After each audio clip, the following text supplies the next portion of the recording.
mid lane and saying, but that's not Chovy on a carry. But let's see what Chovy can actually do here, because we have seen sets carry in the past. But still, I mean, like you say, I think that T1 certainly have a lot of tools for winning early skirmishes, but I'm really hoping that Ona plays around the top side of the map. Yes, with this Graves to really augment Canna and put Morgan down. Because if this Camille can just do what she wants, this is going to be a really difficult game for T1. And we saw Morgan have a really good game in the last one. Died a couple of times early, but then was able to be in exactly the right place. Plus, he's going to be so important in team fights to try and remove the cannon with his Hextech ultimatum. He can either isolate the cannon or push him out of the fight. And that's certainly going to be a huge opportunity. Vista's exhaust is also going to be very, very valuable and something that we will have to keep our eye on as this game goes on. Deft went for the Comet build, one that we haven't seen. It's a bit more about the Halo Blades. Yeah. Also picked himself up Gathering Storm, unlike Kana, who went with Scorch. I don't know how we feel about that one. In this scenario, though, I think Scorch is better. If you're gathering the storms, then it's not going to be a great time. And he already gathers storms. That's what he does. You are the storm, right? Yeah. Is his title the Eye of the Tempest? I want to say yes, but I'm not sure. That might also be a Janna thing. I'll give it to you. Eye of the Tempest does sound a bit Jannery. It might be, yeah. But I'm not entirely sure. And Jannery definitely not a word. As it sounds like it's never held you back. Yeah, I mean, that is very true. I just need to tell people that sometimes I say things that are not words, despite the fact that my job is to say words. Chovy now just going to be commanding some respect here in this mid lane set. Certainly a lot of staying power within this lane, as Faker being very patient as this wave will just maneuver towards him. And he has taken Slice and Dice first, which is not exactly the most power, but he is going to be able to use it aggressively here, as we just saw, level 2 now gained, as he just sidesteps the Haymaker quite nicely. Also see the ward on the Raptors there, meaning that they do know that Owner is pathing towards top side, and we might have an early 2v2 there. Because as you pointed out, they need to play for Kana. And they do play for Kana generally, so in that regard, good on you, T1. Yep. Because if this cannon falls behind, even footing is manageable, but like if it falls behind and his damage is negligible, then it becomes so easy for Humble Life to itemize. Their mid-game spikes will be really hard to deal with. And making sure that Kana can just keep shoving like he is right now is a really, really important task for T1. The Renekton, once he hits a couple more levels, is going to be able to shove a lot more reliably as well. Doesn't really need level 3, 4 until he can reliably start trading with the set. As we saw, level 1 set is not a champion that a lot of people can deal with. Maybe Trundle, Trundle was banned though. Yeah. And there's very few things that can match a early Trundle as Ona. Yeah, some saying possible hello. meetings here, as we do have Ona just transitioning over towards this scuttle. Did manage to grab the top one, as Vista will be very quick and takes this one down. So Ona going to be completely known here towards the bottom side. Canna, of course, with information about Willer as well, will mean that he can continue putting on the pressure up here, waiting for that W.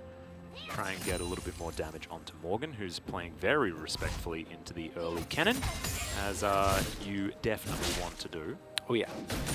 Ooh, loving this. Ona going for an early invade. I wonder whether he's going to camp the brush. Oh, he is. Oh boy. Ooh, I don't know if they see Willer. Don't think they did. Right, Willer actually moving towards the bottom side. His Gromp is up. Now Chovy looking for a possible face breaker. Willer is going to at least be in the area. Shadowing Chovy. We liked this about his play in game number 1. And another thing I want to draw your attention to as well, everyone, is the fact that Willer can gank any lane. There is so much setup everywhere for this Nidalee. And we need to see him be a little bit active. Right now, he is just perma-farming. But if he can get into these lanes and really get some kills, this could be a blowout for Harmer Life, as that's another phase breaker. Chovy collects himself a turret shot onto Faker as well, which is definitely good news for him. Yeah, and Ona now falling behind relatively early. We saw the pings go down earlier on, so they had an idea where Willer was. Now, of course, also spotting the ward, but the moment that Chovy walked up, Faker was question mark pinging, like, hey, I think there might be Nidalee there. And with the early CS deficit already being founded by Graves, this is one of the reasons why actually Nidalee was always picked into Graves, right? Because you ignore the true grit, the extra armor that he stacks is fairly negligible to you, and you're able to at least catch up. And in this scenario, with Willa just farming and Ona looking and failing to find either an invade or a ganking opportunity, build up a substantial CS lead here. Yeah, the thing as well is that with the extra health that she got recently in her buff, also means that you can roll a little bit better with the Graves as well. So you'd think that maybe that matchup is even improved further. I was trying to cast my mind back as to, you know, who really wins out, because you can really hard farm on the Graves as well. Yeah. And it sort of does depend on, you know, where the rest of your lanes are and what kind of priority you're able to pick up. It's more of a soft counter, right? Like, it's a nice matchup. It's not one that is like the Jace Wukong, for example.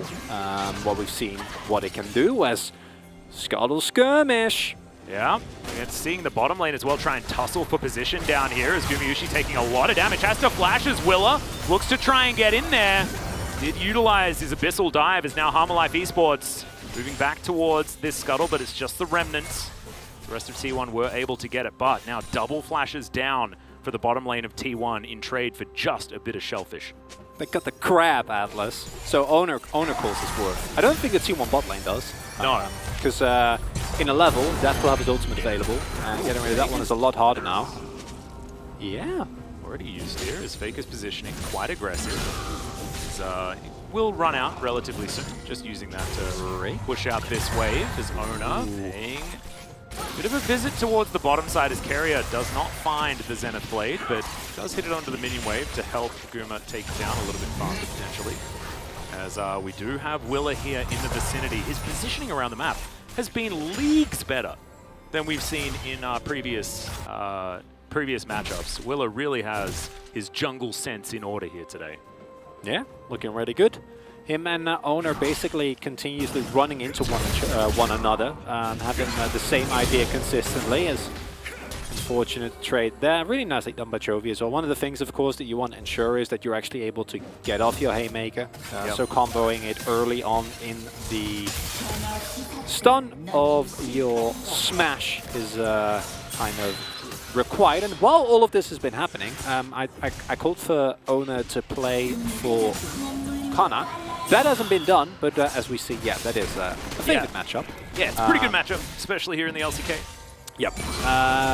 However, just keeping track of Willa does mean that Khan has been able to do what you're supposed to do on the cannon in this matchup, and that is a really nice start. Ultimate also available, and I think it's risky for Harmalife to go in if you don't land any poke preemptively. Well, they're going to try to, as Canna is going to move down, and it is just going to be the Rift Herald secured. So, Hanwha now able to back away if they would like to. I think it is an intelligent maneuver. They will do so. Morgan was pre-harassed by this cannon. I think giving that up was smart of Hanwha. We would like to see them try and make some moves, as Willa is here towards the top side. Only going to be clearing out some control vision as Morgan gets that ward over the wall. And it's Gumayusi coming up for a potential dive here. Ona takes a spear to the face. Keria's going to turn up though. There's a 4-man investment.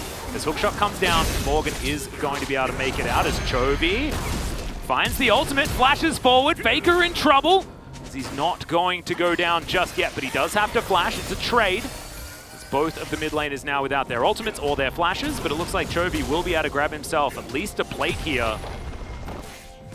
And Deft is down here on the bottom side, unimpeded. So it is just going to be some plate gold going over to Harmar. If you get 2 plates off the back of your opponents taking a Rift Herald, you're pretty happy. I was really worried, because this was not worth at all, right? Like, yes, you pick it up. And I think that going for the Herald is fine, but then Harmalife's response was, let's go and pick up the farm in our lanes. And T1's response was, let's try and multi-man Envision on top side and get ourselves a turret. Harmalife respond appropriately, just have a couple of people hovering around that area, which means you can't really get the first turret blood. And then... Ooh, Chains of Corruption land. Oh no, Faker's just dead. Will is going to grab that kill. Cute little penguin there as well. Really nice setup there from Harmalife, and that's exactly what this comp is capable of. You know, the pick power of Varus Nidalee is not to be underestimated. And I think you need to get topside. as owner. You need to plop down that Rift Tower, get more called into your cannon, and try to find actual 5v5s, because around the map, you're getting kind of dragged around.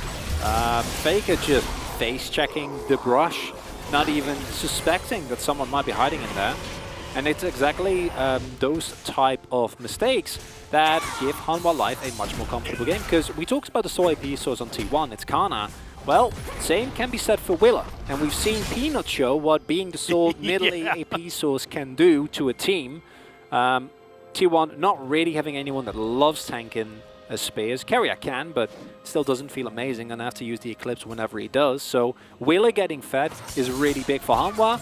Loving this visit from One. I think this is very necessary. Want to get the first turret blood and get your cannon even further ahead. That's a big wave being stacked up here by Morgan, though, so it's going to take a little bit of time for T1 to really get that wave into position.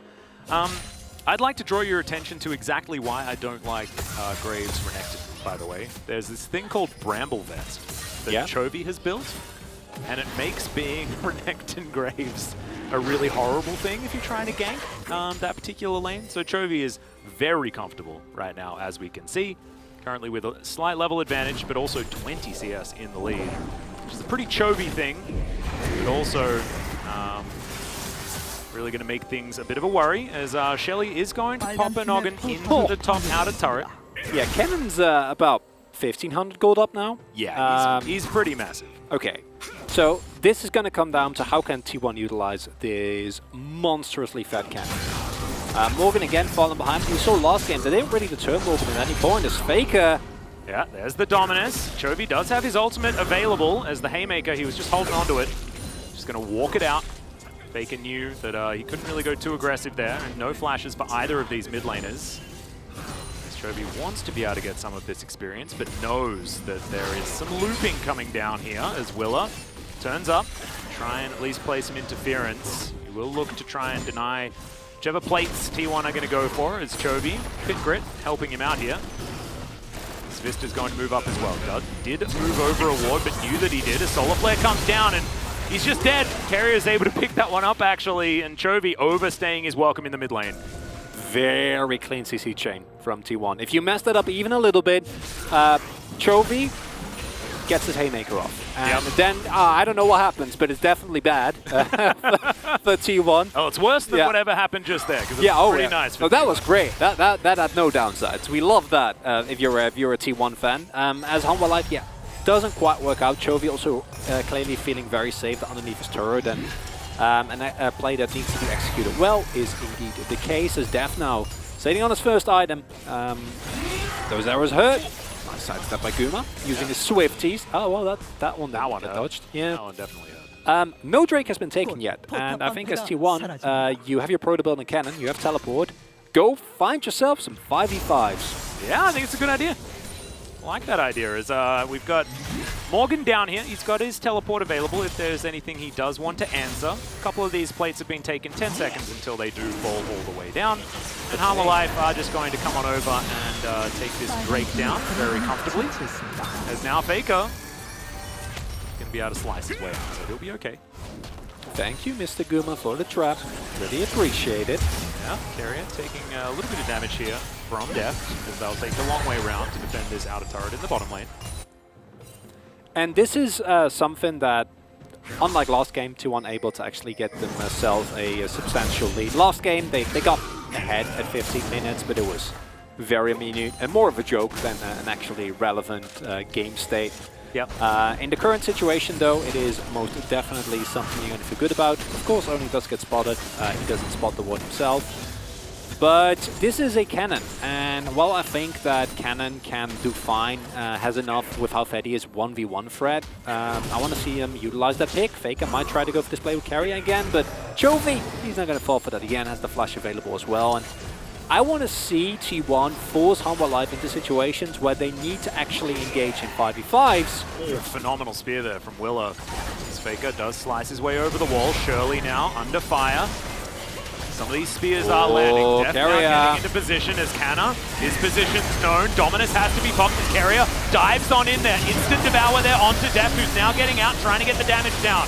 Chovy in a lot of trouble, gets the face breaker. Haymaker doesn't land onto the cannon, but he does manage to get the kill as now Carrier trying to get out of there. Blast Cone gets him to relative safety, but Deft has a piercing arrow as Faker looks to try and get a dice available, and I believe he did, but didn't need to use it. As Shirley was taken down and picked up by Canna. He sacrificed himself to get the neutral objective, the Eye of the Herald.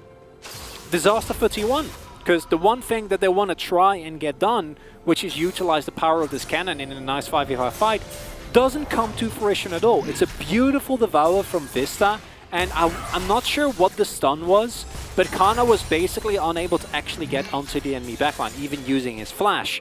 So we're gonna take a look at that in the replay, because those two things. I like to think that maybe it was Chovy pressing R on it, because that is pretty dangerous. Okay, no, it wasn't. It was the chains. Yeah, and wow. also the hook shot. Yeah, Jeff just immediately hitting him.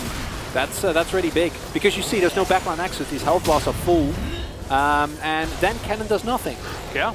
And it was also, of course, it was known, so the risk is always there. But with the flash available, you can still try and salvage those kind of situations, especially with Carrier finding that flank there. And it's not the end of the world, but you do lose your lead. And yeah, you get the second Herald, but second Herald is never going to have the same impact that the first one does in terms of what it provides you, unless you can get a tier 2. But going for that is not easy. Yeah, and Chronicler, I'd like to let's talk about some cannon viability. This game, shall we? Let's have a look on the side of Harmor Life. What kind of answers do they have to the Slicing Maelstrom? Well, the obvious one is, of course, the Exhaust. Hextech Ultimatum is then pretty good at getting a cannon out of the fight. Oh, the Superplex from the set, pretty good at getting him out of a fight. Devour, pretty good at getting him out of a fight. Chance of Corruption are pretty good at it as well. Not a lot of options here. Is the immediate flash there from Deft. Vista is going to Abyssal Dive into position. Does have the Devourer available as well, but Shirley is going to be able to take down that outer turret in the mid lane. T1 starting to get the screws in, but Morgan splitting on the bottom side, and you can see there is also Chovy on the top side of the map. See whether Shirley can get another charge, and it looks like she will. Oh no! Will are actually able to get her down as Chovy is teleported in, and T1 are going to use that as their option to back away. As soon as T1 do disengage, Morgan is also going to get out of there. This kind of makes his way down bottom side as well. And it's not too bad here for Hanwha, but it was a good play with Shirley there in the mid lane. And if Guma can actually connect his W onto Deft there, then maybe they are able to get more out of that. Fake going for the aggressive play there to try and take on the verse. Does still force the flash, right? So it's still a nice play. You're still happy about it. Yep. But you don't get as much out of it as you possibly could. And I'm glad you pointed it out. It's not easy being Kana in this game. Yeah. And that's why I think that what we saw T1 do there is okay, but if Hanwha Life show that they're ready to just respond to the cannon, if you go for a straight-up engage, you're gonna have to be looking to use some subterfuge. Maybe go for a flank. Maybe try and get Kana into a brush. We'll have the flash available soon again. Deft won't. So that is a cooldown you can try to play around. And I think this Infernal Drake is a big one. Giving over a second Drake in of itself not the end of the world, but we pointed out, I don't know how happy you're going to be as T1 if you go into the late game. Yeah. Miracle plays from Cannon always remain a possibility, but between your Jhin and your Renekton, it's not going to feel amazing. No, you're going to have to see Canna channel some vintage Smeb, I think, to make this one work. But you can see Hanwha with excessive setup around this area. They're definitely going to be very strong as Chovy just going to eat a few abilities here from Owner, and there's the Hextech Ultimatum towards the bottom side. We've got Hanwha Life Esports fighting around Canna as in goes Chovy. Looks to try and take him down. The Haymaker is going to be avoided there by the stopwatch from Canna. As in goes Willa. Immediately, two are executed as now Faker exhausted as he tries to get into the back line. And the Chains of Corruption ring true as well. It's a double kill. The curtain call means about 0 here for T1 as Hanwha, they win a fight and now move towards the Drake. And they lose no one. No one dies. Kana gets caught, and it's again. This Camille has been so pivotal for Hanwha Life because Morgan is more than happy to start it off. Deft's arrows are in. It's point and click today. I don't know what he did this morning. Deft has been practicing some archery, dude. That's what he's been doing. His Ash Fantastic in game 1, gets another bow on the Varus here in game 2. Absolutely fantastic. He watched the Olympics and he was like, that's what okay, I gotta step up, guys, because look at these arrows. And yeah, it's just really nicely done. Yeah, there we go. And the flash from Willa, he's like, I know that spear's gonna hit, but this is a double kill, by the way. Insane. And then the immediate Devour from Vista, making us forget that it's an ultimate this time, no longer a basic ability, because it feels like you use it up every time. And this goes back to T1. They're trying to force something there. The idea is try and get Kana in, but you know this is coming.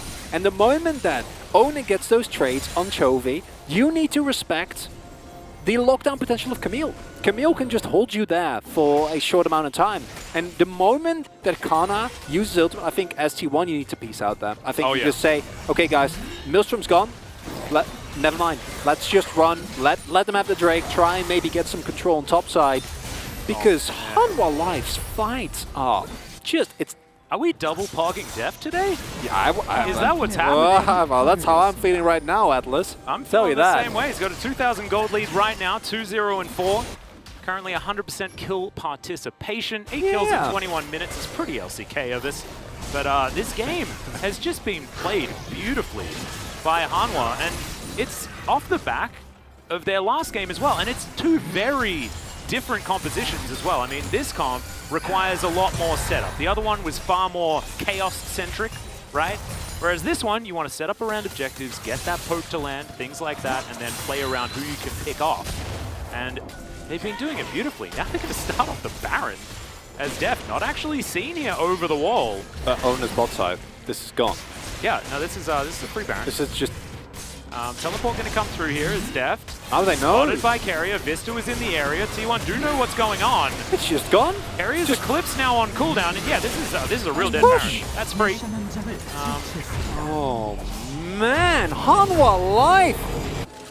Hey, better late than never, Atlas. You know, they were invited to the party, and everyone was like, oh, Hanwha, you know, they're these cool guys, Chovy and Deft, they're like the popular ones that you really want to pick turn out while off. the host is tidying up all the empty cans, Chronicler. That's not what you want. But they're so cool. You got like, okay, well, we'll continue. I'll get some Doritos out of the cupboard. I have maybe 1 or 2 drinks left. You know, I was gonna go to bed. I had work tomorrow, but for you guys, I'll make an exception. However, it's still throwable, of course. And also, if T1 do find one of these miracle engages, they still have an incredibly large cannon, right? We know that cannon can do some amazing things. Yes, Hanwha have a lot of tools. Can do that? But it's a possibility. No? Okay. Too much? No? What? No? Sorry, I didn't. I don't want to repeat the joke because, like, I said it and then I regretted it. And now I'm not going to sell it back to you. I got away with it. It's the perfect crime. Okay, beautiful. I'm glad that only everybody that was watching had to listen to it. I was actually completely immune. As nice. T1 now looking to try and get some defense working, and right now the Baron is not doing all that much as Hanwha Life Esports getting their waves in order. We've got the Set and Camille in split push positions, and Deft is actually going to be pretty safe here in this 3 in the mid lane. In fact, the poke ability as well as the safety that Tahm Kench provides does create a lot of power in this 1-3-1. It's insane. It's so hard to do anything for T1. All right, well, there's a showstopper as Chovy's just tanking up the turret happily. Grabs himself a Haymaker onto Faker there. Almost forgot the name of the ability, but got there in the end. This is not fun. No, it's not. And actually, you know, we've spoken about Renekton into Set before. The fact that you can break the Haymaker shield is really cool, but the way that Chovy's been playing around it, always using the Haymaker from range, as Guma gets taken down extraordinarily low. Deft has to get devoured, though. Has a big shield as the curtain call. Vista's just going to stand in the front of it. And the gray health is going to mean that it barely registers. And look, the poke.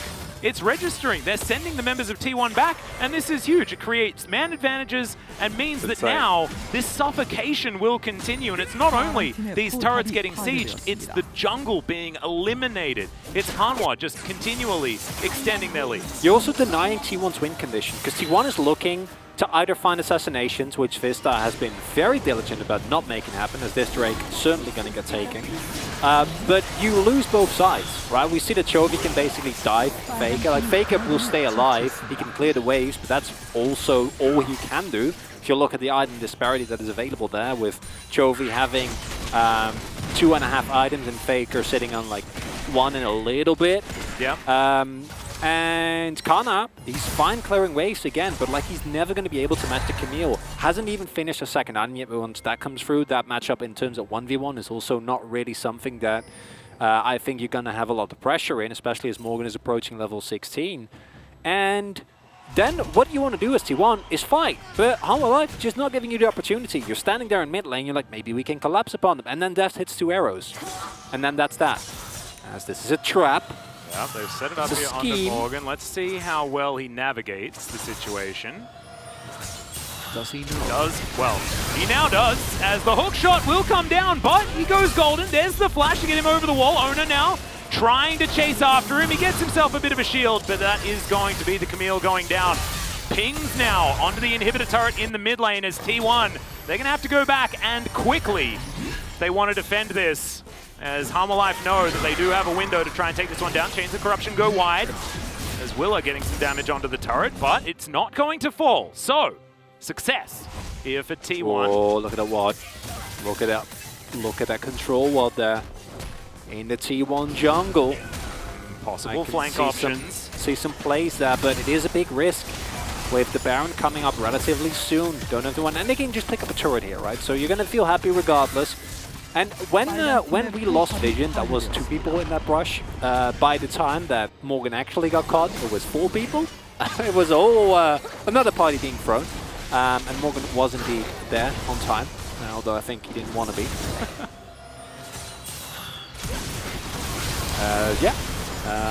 I think as nicely played as you can. So many ultimates being thrown out there as well. But there's no real response available. The only one who could possibly join that would have been Chovy, and him going by himself would not do a lot, so he tried to get the most out of your pressure as Hanwha. You were on the tail end of your Baron anyway, so not the end of the world. Yep. And shows us this is still winnable, right? Like, Hanwha Life still need to respect, and I think they've been doing a great job thus far. And for them, easy peasy. Hold on for a little bit. In 2.5 minutes, you pick up a Mountain Soul. Feeling peachy. Yeah, Deft has a bit of a lead. He does, doesn't he?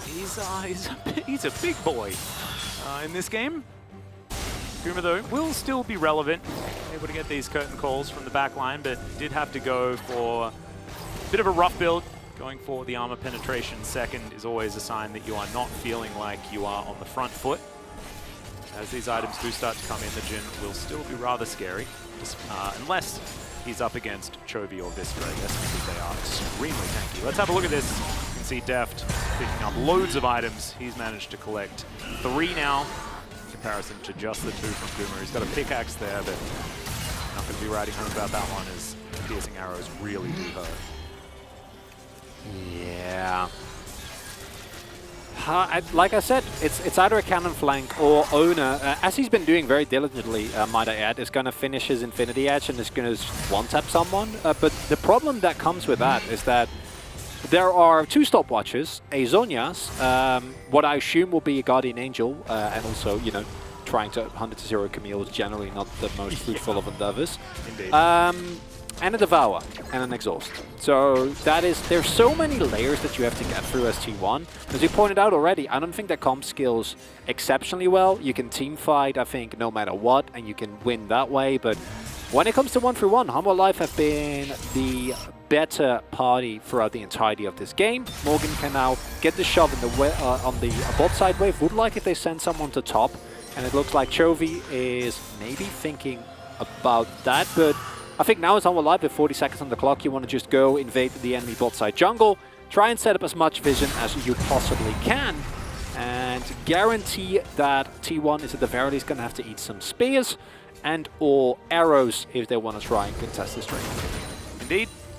Cute little Aegis built there by Chovy as well, as you can see. Nice mix of being tanky and also having a lot of damage threat as well with that Black Cleaver, which will help Deft do a bunch more damage, not to mention the Camille also. T1 now trying to get into relative position as Chovy will be spotted there on that ward, but Def just in this pit, setting up for all of this archery, finds another arrow. Will it land? No, it won't.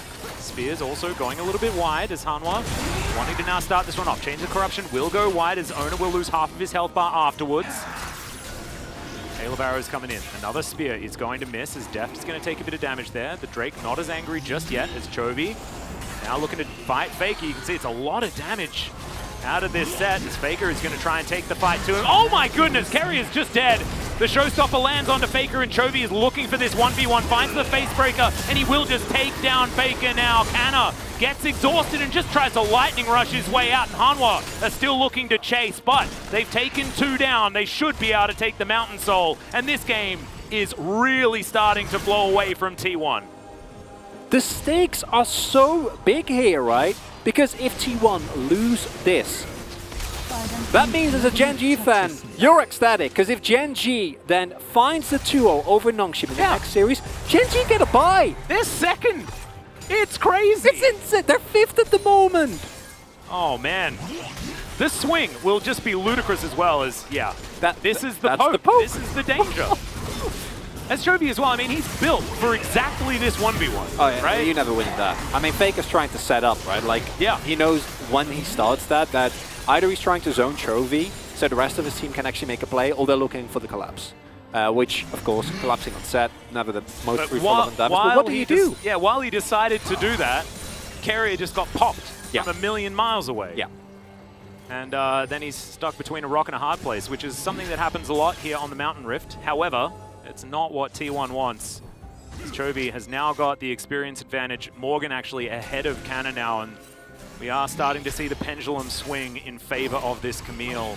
The Kennen stock is really starting to fall as Will throws that control ward outside of the brush. Makes me a little bit sad. These spears still raining down, and Hanwha now with a Mountain Soul. Oh, okay, that was a nice little dodge there from Canna. Yeah, everyone was ready. Yeah. And the problem here is that technically, as T1, there's always going to be an opportunity, right? But like the actual layers that you have to go through to find a successful play requires so many successive mistakes from Hanwha Life that it feels very similar to last game. But in the last game, I think in the early game, they had a lot more footing here. Basically, ever since that initial fight in the Herald didn't go amazing. And then there was the bot side play where they tried to go for the Infernal Drake at the time. And they just lost. And from that point on, they haven't had any control. Hanwha Life have been running them around the map, have been able to pick up a free Baron. Deft has just been... Yeah. This is all, like old lethality Varus. Like I'm talking... This is KT Deft lethality Varus when it wasn't meta, and he'd just bring it out and destroy people. Yes. This used to happen all the time, but now it's like a really meta pick, so we don't get to talk about Deft doing that anymore, but this used to be his wheelhouse. This is what he loved. And we used to talk about it, we're like, well, they won't have the consistent damage. Well, it doesn't matter if you always start the fight 5v3. That's the tank. Oh, yeah? Is it? Oh, I mean, clearly not. That's the problem. Yeah. Yeah. Well, the tank is the guy with the Thorn Mail in that mid lane, as Chovy is very, very scary. And now Hanwha, they get to play around the Camille's push. They're now able to clear out all of the vision in this Baron pit.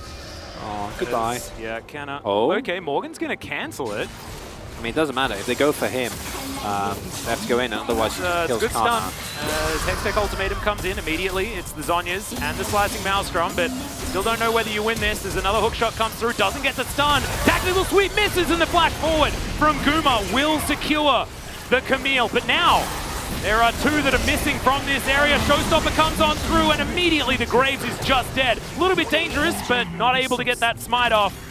And that means Will is able to secure the Baron. So it's 1-for-1, but Baron now circling once again on Hanwha Life. They've got themselves the Mountain Soul as well as Carrier.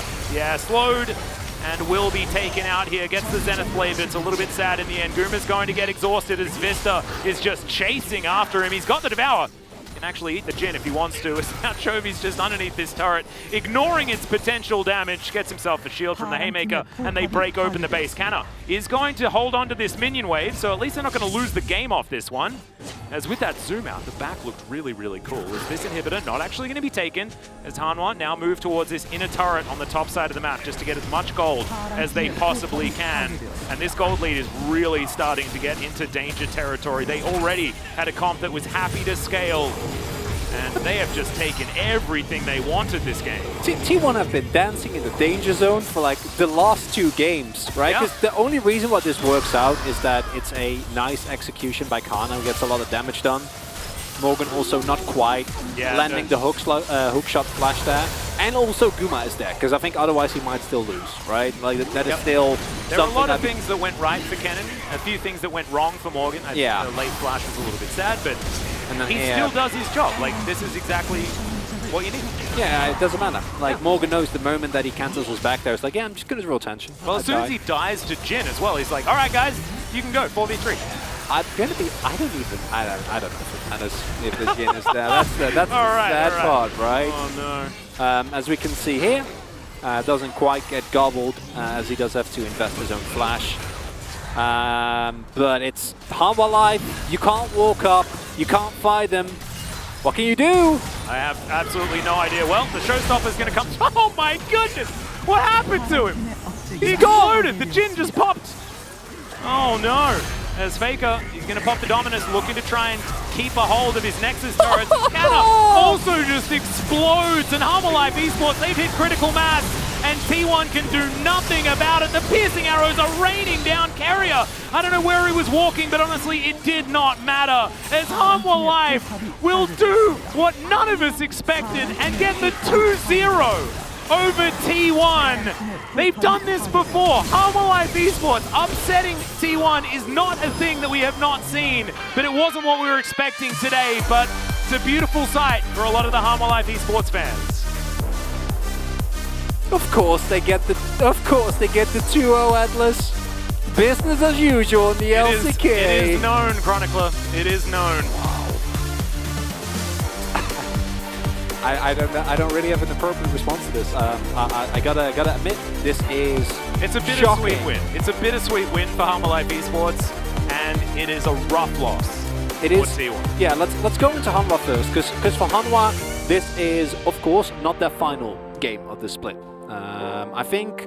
I mean, it is. Well, for the regular not split. For the year, thank right? you. Yeah. So for them, I think a match like this, it reinstills confidence that they had clearly been lacking for the entire split. The team looked directionless, and while individually, the players, of course, with Chovy and Deft on the forefront, had looked okay to great at times, nothing really came together. And to then get a decisive win with great shot calling and lovely fights over a team like T1, yeah,